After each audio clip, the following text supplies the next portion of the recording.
Dubai, happy Friday, our favorite day of the week. Welcome back to Lovin Dubai show, where we go through the top trending stories that everyone across the country is talking about. The top story for you today is the UAE humid summer almost over. We have the information on that. As well, Indians move to Dubai after India's 2024 budget announcement. The Dubai job seeker who's called out recruiter red flags that are way too relatable. And as well, the community mourns a dog who passed away on a Dubai flight. We're super excited to be joined later on in the show at 8:50 with Eric Fit, sharing his inspired journey, how he made it in Dubai. We are. Can't wait for that. And as well, it's 293 days since the genocide began in Gaza on October 7. The current death toll stands at 39,175. The number of injured people is 90,403. 1.9 million people have been displaced from their homes. In today's rapid weather report, expect highs of 40 degrees with humidity averaging at 61%, which is actually a dip from the last few days. So enjoy the cooler weather, shall we say. Good morning to everyone tuning in. Good morning, Jonah. How are you doing? Good morning. The Cindy, I am. Happy Friday. Greetings from Bali. How amazing. This nearly looks like Bali, but it's meant to represent friendship.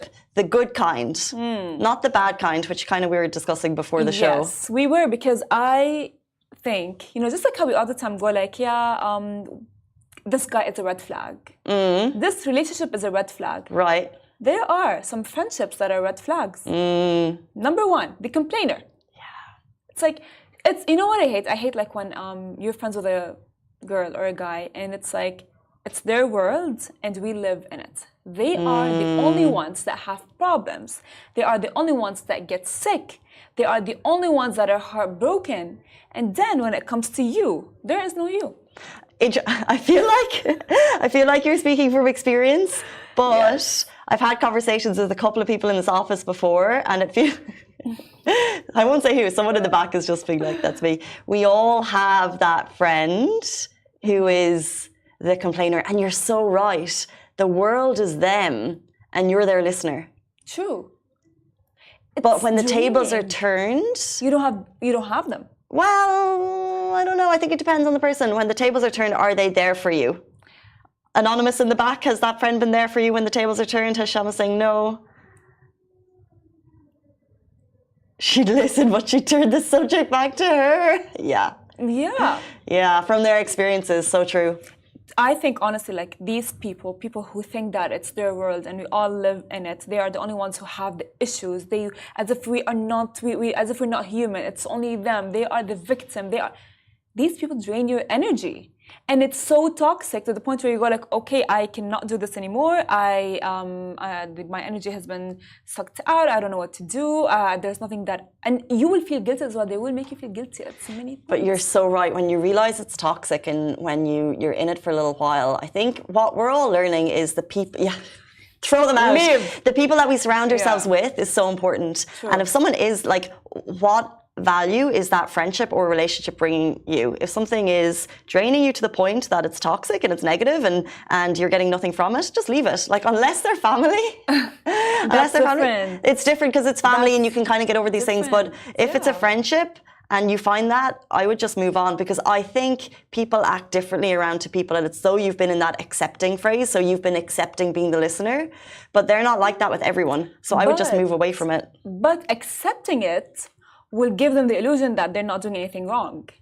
And then therefore, if you start to not want to accept it or face them, you will feel guilty. No, but what I mean is you have accepted it to this point that they always do it. You've accepted that negative behavior, so you've allowed it. Not you, I mean collective us have done that. People who have, like, you know.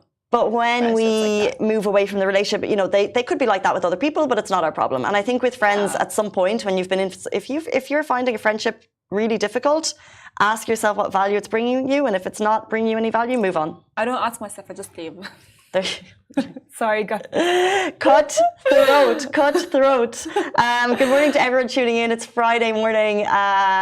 We're going to jump into our top stories of the day. The humid UAE summer is almost over. That is the humid summer on the LED we're talking about behind us. So unless you've been living in an air-conditioned filled rock, you'll have noticed that the last couple of months have been hot.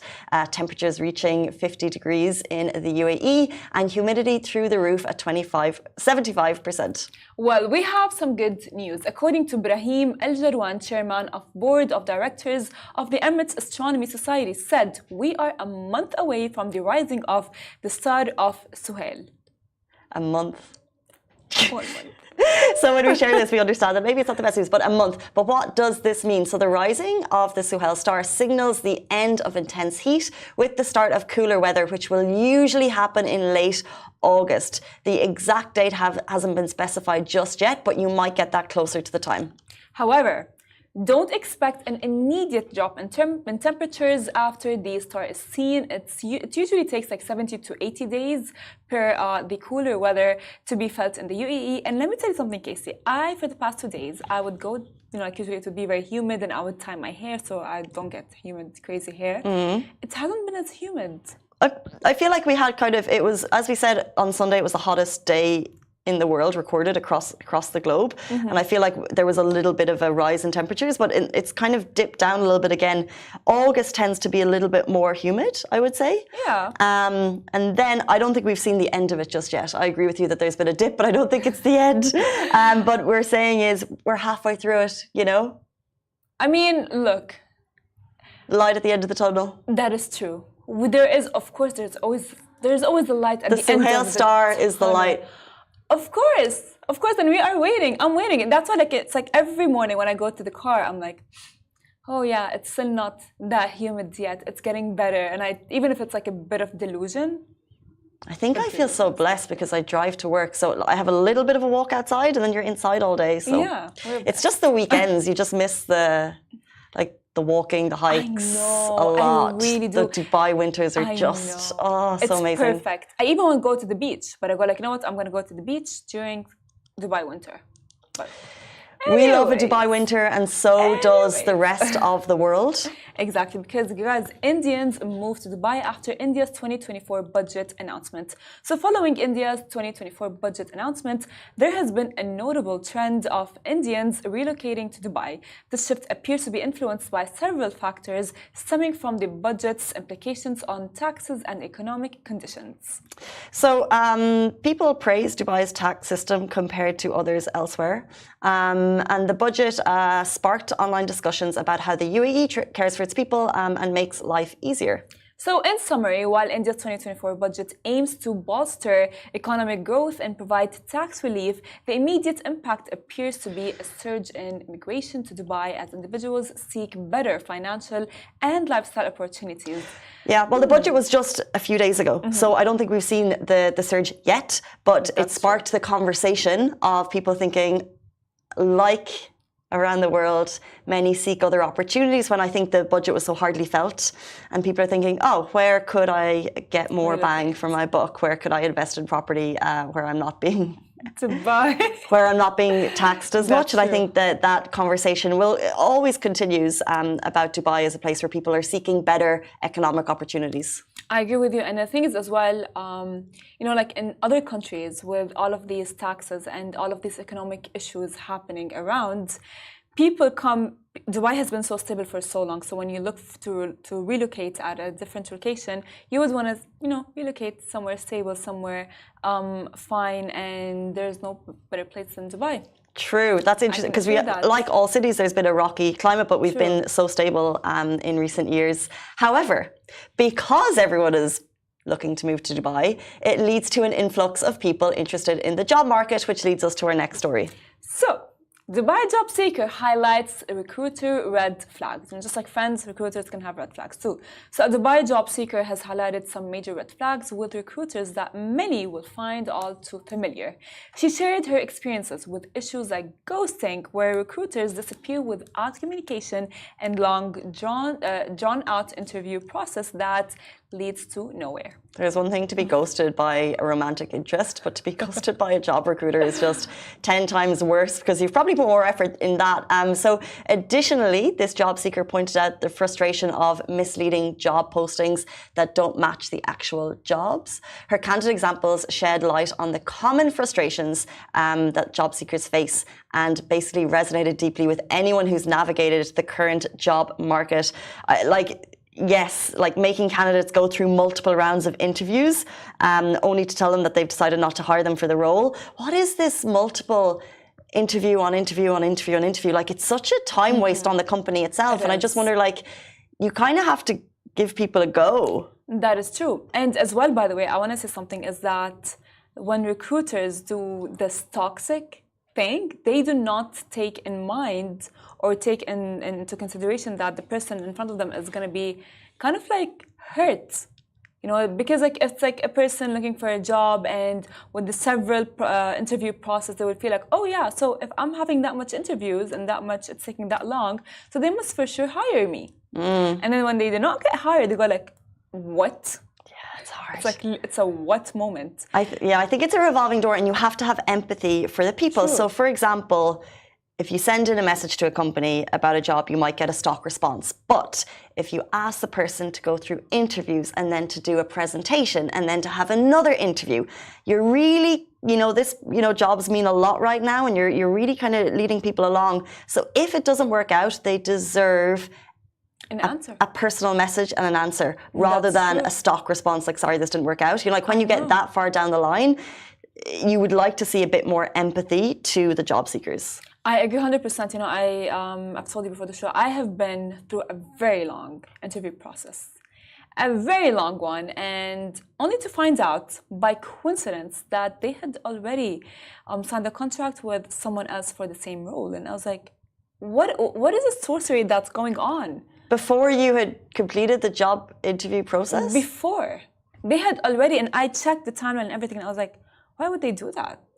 That's me, not only to me, but to the girl as well who they hired, right? Because it's like, so you're not sure of I don't know. It was very toxic. Messy. And I was that's like, so unfair. And then after that, they spoke to me later on. I'm like, I didn't want to say anything. I'm like, I ghosted them, just like how they ghosted me. Damn straight. You do that. I do that too. Alan Zias, so we got a lot of responses about this topic. So if you've ever been ghosted by a job seeker, just to know that you're not alone. Alan Zias commented saying, I'm an Emirati who applied for 460 positions relevant to my experience since 2022. I'm still unemployed, either because they decide I'm overqualified or I go through the same limbo mentioned in this post. I face this not just from recruiters, but also from public and private entities. I'm almost 40 years old, finished up my savings. I don't have living parents financially supporting me. I'm absolutely in a major predicament. Things are really difficult these days. That comment is on our post. If anyone wants to jump in and send him a message saying you show support for him, that would be amazing. Community helping community. But it just shows that there's so much interest in the job market right now. It is, sometimes you've got a buyer or a seller's market. It's a employer's market because everyone wants to move to Dubai. Everyone wants a tax-free income. True. So I think the way to get through all of it, there's no way. Just you know what? I love how, like, in the comment section, everyone has everyone shared their experiences because everyone must have had an experience with a toxic recruiter who decided to either ghost or have the person go through a very long interview process and then just like maybe not say anything. Technically ghost after the interview process. So this is like maybe there must be like some rules and regulations to That's that. exactly what someone said, that they'd like to see a more regulation on the recruiter market. But even just things like being human, you know, one of the comments that the LinkedIn post said was scheduling calls for specific date and time and then not showing up. Like, how rude, how unprofessional. But if that happens, you know that they're not the type of people that you want to work with, because that would be an annoying working environment. 100% agreed. I agree with you, Casey. 8:43. Let's jump into our next story of the day. The community is mourning a dog who passed on a Dubai flight. On July 17th, 2024, a family's beloved Pomeranian Max died during a Dubai flight from Dubai to the Philippines. Max was a healthy and active dog, was traveling with his owner and her sister. The family described the incident, saying an hour upon arriving in Dubai, she received a distressing call from the duty manager, who asked where she was and then went to meet her. Her first question to the manager was about her beloved dog, Max. At that point, they were assured that the dog was okay. However, when they were taken to the baggage area, they found Max lifeless. The airline said the dog was dead on arrival. The family say the tragedy has left them in shock and grief. They said, we wanted Max to have joyful moments in the Philippines, but now we're left with the heartbreak and unanswered questions.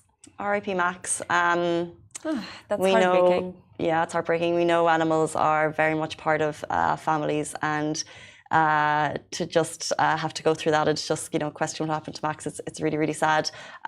You think about how animals, you know, when people are leaving the UAE, or I think this family is, maybe they're from Qatar and they were traveling through, but when you live in any country and if you have an animal and you're moving, you want to make sure that you take your animal with you.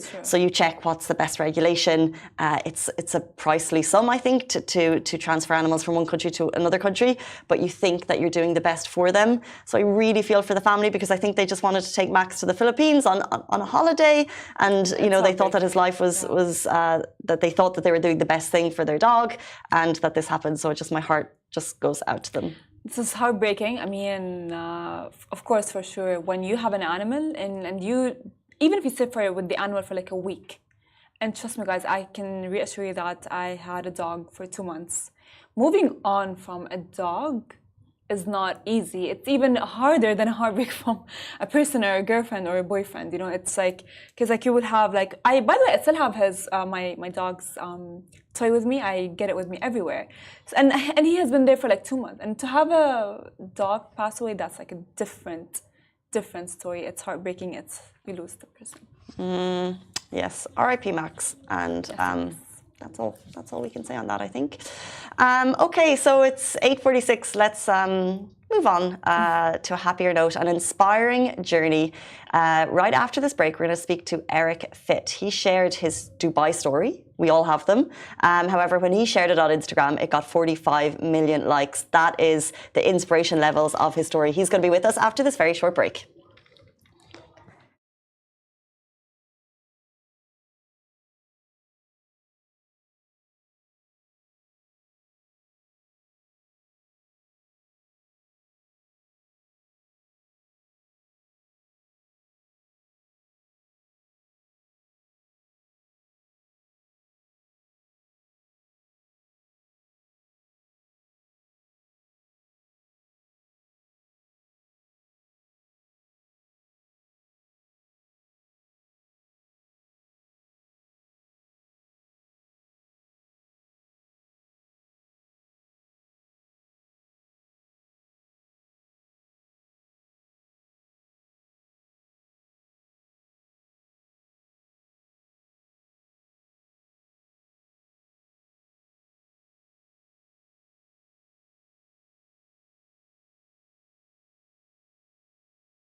Welcome back to the Lovin Dubai show. If you ever felt like you couldn't make it in Dubai, today's guest will inspire you. Eric Ikoya, originally from Cameroon, moved to Dubai in 2017.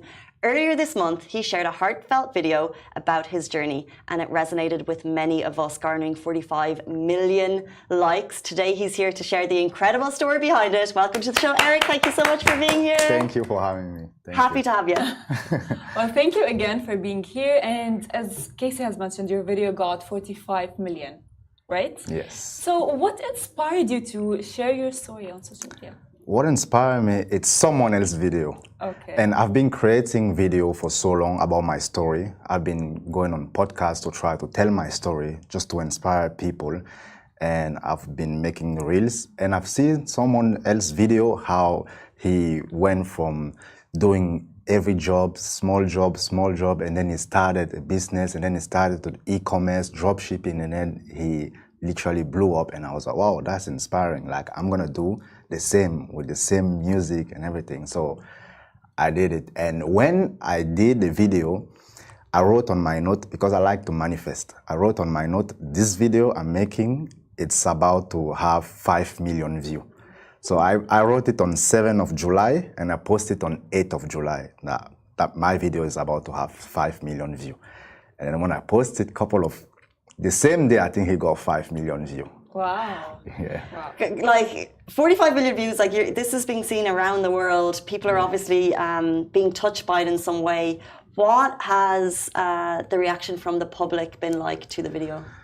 I've got a lot of positive reaction, and people messaging me from around the world. People messaging me from different language. I have to translate sometimes. People encourage me, people tell me like, your story literally, some people even tell me I was really about to end my life because I couldn't see anything right in my life until I saw your reels. It just gave me hope. Wow. And I felt like I have to message back. I was messaging back a lot of people. I was like, it's okay. You know, everything is gonna be okay. Keep fighting, keep doing your thing. And yeah, I had a lot of positive impact on people, but I also have a lot of negative impact. Like there's always a negative in everything, where people were commenting. I was reading some comment as well. It didn't affect me. My mind is bulletproof. It didn't affect me. And I was reading comment, oh, this is fake. Oh, he wasn't a waiter. Oh, he wasn't a cleaner. Oh, he's doing this. Oh, he's coming. And I was like, wow.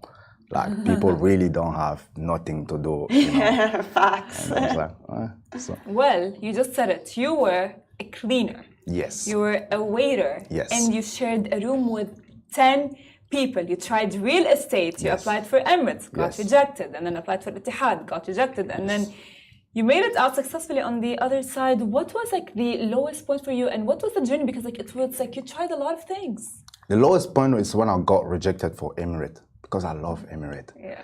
It was my dream to be a cabin crew.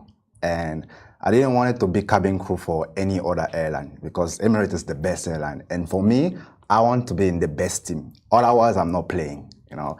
So when I got rejected, it was the lowest point of my life, because I fell into a depression. I was so broke and I didn't have money, and I was hoping on Emirates to change my life. And my mom was like motivating me like, yes, once you go to Emirates, you're gonna travel, you're gonna see people, you're gonna have money. And I was dreaming already. So when I got rejected, I fell into a depression. I was thinking of going home. I was thinking like, okay, this is definitely not working. That was the lowest point of my life. Moms are always there with the best words. Yes. But like, as Farah said, you've kind of done all of the hardworking nails of society jobs. Cleaner, you lived in a house with 10 people, and then you went through that low point of not getting the job at the Emirates. So like, the real question that I think everyone watching, everyone who wants the Dubai dream, everyone who wants the positive story, how did you turn it around? I think I had a very, very strong mind, because for me, it was just no way possible that I've seen all this beauty in the city, those cars and those people who are doing so much for themselves. And I was like, there's no way I'm not doing that as well. And I always tell myself, like, I just need to be around the right people, you know, because there's so much nice people, there's so much opportunity there. And I was like, I just need to be around the right people, the right opportunity. So I'm gonna keep fighting until something happens. So I had that mindset. I think it's just my mindset that saved me. I didn't want to give up at all. And I was like, something is gonna happen. It has to happen because I've seen it happen for other people, and I can see the opportunity just in front of me. So I just need to wait. So what opportunities did you grab? So basically, it's a friend that came from Cameroon. He's very wealthy in Cameroon, and he was like, he wants to buy a lot of things for his construction site in Cameroon. Do I know places? And I was like, of course, I know Sharjah. He didn't know Sharjah, he just know Dubai. So I know Sharjah, and I know a lot of good site in Sharjah where everything is cheap. And he came, and I took him around, and I was expecting like 1,000 dirham or 500, you know, just to cover my pocket because I was so broke. So he came and he bought a lot of things for about almost 1 million dirham. And I was just watching and I was like, cool, that's my 1,000 in my pocket. So the seller in Sharjah, behind it, called me and said, thank you so much for bringing me that big client. Here's your commission, 35,000 dirham. Wow. And I've never made that money in my entire life. Goosebumps for you. So I was thinking, now I have 35,000 dirham. Maybe I should go back home because I've been hustling for 4 years in Dubai. I've never seen that money. Maybe I should go home. But then something told me, you know what? I'm just gonna bet on myself. With those 35,000, I did a driving license. I bought a used car. I put the first check on my studio. At that time, studio was very cheap in JVC, 21,000 for a studio. That was 3 years ago. And I put the first check and the money was finished. But at least I had Emirate ID, visa, a car, driving license, and a place to sleep. So I was feeling like, wow, now everything is possible in Dubai. I have all this that I've dreamed about. So then I started to register to all the modeling agency because I was like, I've tried everything, nothing is working. So let me just try modeling again because from time to time, a brand will contact me on Instagram. We like your profile. Would you shoot for our brand and give me like 2,000? And I was like, cool, I like it. So I started to focus on that. And when I focused on that, it just started to like blow. A lot of brands contact me from different agency. All my agency were like, oh, this client like your profile. He want to shoot with you. And that was the breakthrough. Amazing. I'm so happy for you. That's so great. It is great, as Katie is saying, because you know, like when you go through all of these things, it's very easy to tell your story, and people who are listening there may think like, okay, can I do that? But I can't because they are stuck in this loop of like not having money, not having a job, and so on. So what would you say is your strongest, practically coping mechanism? Strongest coping mechanism.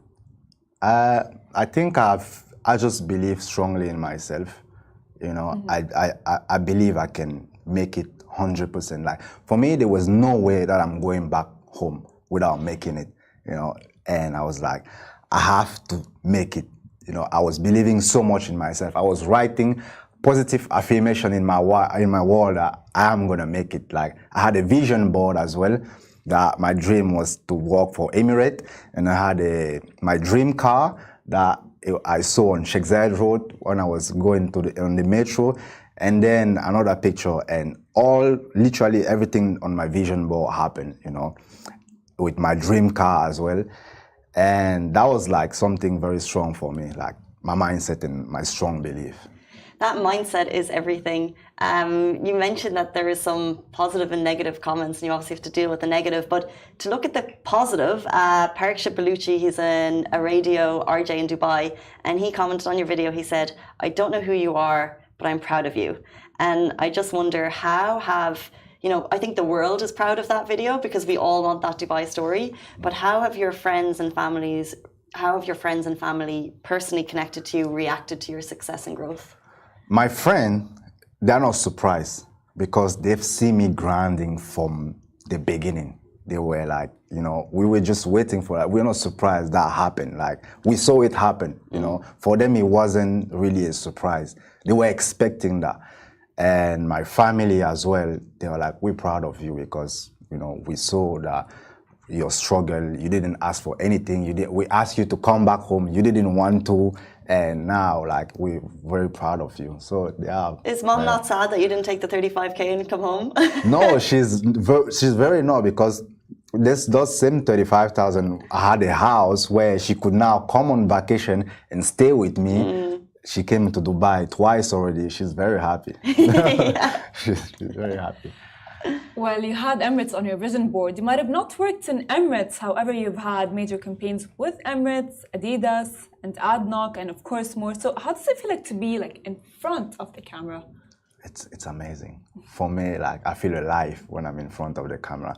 I really didn't want it to be a model. My dream, like I say, was to be a cabin crew. But really, my career now is a professional model.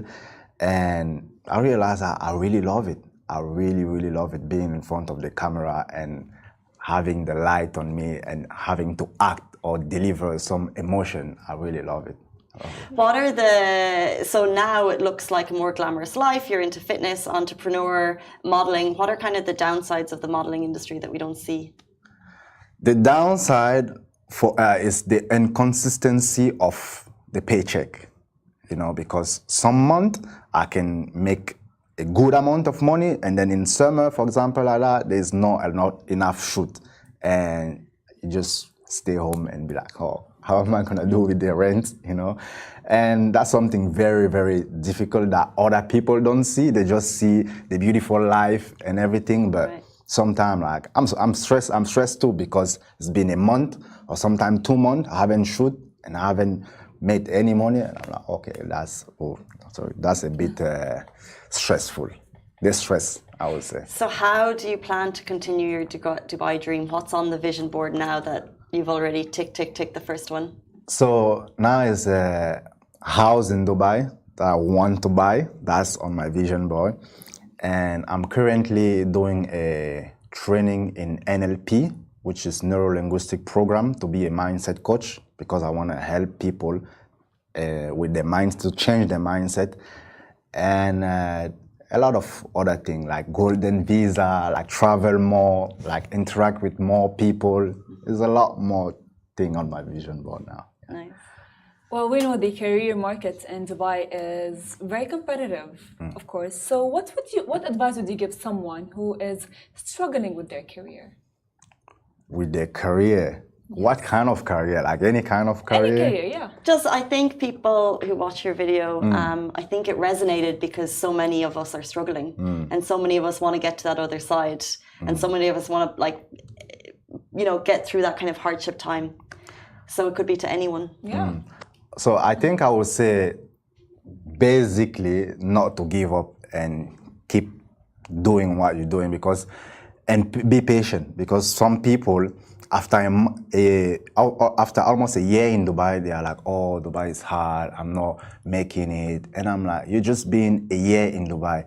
I've been 4-5 years trying every kind of job, meanwhile learning English, because I came to Dubai, I didn't know how to speak English. I speak French. So how can you say that Dubai is hard when you only been here a year? It takes at least 6 months to settle in a new country when you're moving. So you can't be crying after 8 months or 1 year. No, you need to keep trying and, you know, maximize your opportunity. Love that so much. Hard work, patience, grinding, yes, to make the dream happen. And you are the epitome of that dream. Eric Fit, thank you so much for joining us and giving us positive inspiration for this Friday morning. Thank you. Thank you so much for having me too. Not at all. Welcome back anytime. Thank you, Farah. Thank you, Casey. That brings us to the end of our show on this beautiful Friday morning. We'll be back with you on Monday morning, same time, same place. See you then. Thank you.